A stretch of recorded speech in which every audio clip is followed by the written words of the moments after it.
જય શ્રી રામ, જય કૃષ્ણ દેવ. શ્રી રામદૂત યોગ મંડળ સેવા ચેરિટેબલ ટ્રસ્ટના તમામ પરિવાર તરફથી હું નિતેશ મોતીશ્રી આપ સૌને પ્રણામ કરું છું. દર્શક મિત્રો, આપ સૌ જાણો છો કે હમણાં સાતમ આઠમનો તહેવાર આવી રહ્યો છે. સાતમ આઠમ એટલે જન્માષ્ટમી, ભગવાન શ્રી કૃષ્ણનો જન્મદિવસ કહેવાય. આ તહેવારની ઉજવણી આપણે બહુ હર્ષ અને ઉલ્લાસથી કરી રહ્યા છીએ. આપણે પરિવારમાં કઈ રીતે આને તહેવારની ઉજવણી કરી રહ્યા છીએ કે નવા વસ્ત્રો ધારણ કરીને અને આપણું પરિવારને હળી મળીને બધા ભેગા મળીને ભોજન લઈએ છીએ અને નંદ ઉત્સવ ઉજવીએ છીએ. આ રીતે આપણે પરિવાર સાથે મળીને આ તહેવારની ઉજવણી કરી રહ્યા છીએ. શ્રી રામદૂત યોગ મંડળ સેવા ચેરિટેબલ ટ્રસ્ટ અત્યાર સુધીના કુલ 80 પરિવારને દત્તક લીધું છે. 80 પરિવાર એવા છે કે હાલમાં સાવ નિરાધાર છે, તેની આગળ પાછળ કોઈ નથી અને આવકનો કોઈ સ્ત્રોત નથી. કે આ 80 પરિવારમાં અમુક પરિવાર એવા છે કે જેને કોરોનાના કાળમાં કોકે પિતા ગુમાવ્યા છે, કોકે સંતાનો ગુમાવ્યા છે, કોઈ કેન્સરથી પીડિત છે અને કોઈક પેરાલિસિસની ગંભીર બીમારીથી લડી રહ્યા છે.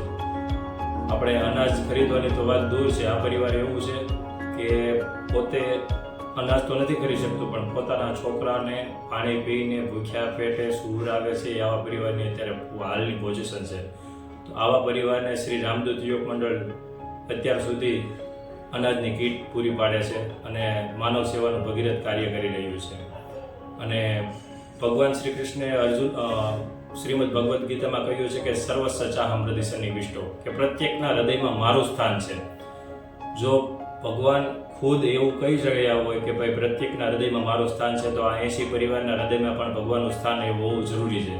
માટે શ્રી રામદૂત યોગ મંડળના અત્યારના યુવાનો નવી ઝુંબેશ ઉઠાવી રહ્યા છે અને કંઈક નવું કરવા જઈ રહ્યા છે. કે શ્રી રામદૂત યોગ મંડળ હાલમાં જો 80 પરિવારને પોતે જાતે પરિવારમાં જો તહેવાર ઉજવી શકતા હોય તો આ પરિવારનું તો પણ આપણે ફૂલને તો ફૂલની પાખડી અર્પણ કરીને પણ આ પરિવારના ગયા વ્યક્તિઓને આપણે પાછા તો નથી લાવી શકતા, પરંતુ આપણે બનતી કોશિશ પ્રમાણે આપણે થોડીક ઘણી હેલ્પ કરીને પણ એને એ લોકોને આપણે મદદરૂપ થઈ શકીએ એવી આપણે એક મહેનત કરી રહ્યા છીએ. તો આ જન્માષ્ટમીના તહેવારમાં આપણે શ્રી રામદૂત યોગ મંડળ 80 પરિવાર સુધી પહોંચીને એમના ઘરે જઈને અનાજની કીટ પૂરી પાડી જ રહ્યા છે.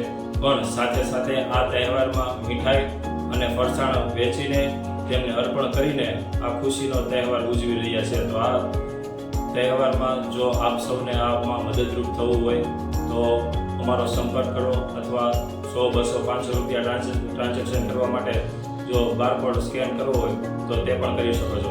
જય શ્રી રામ.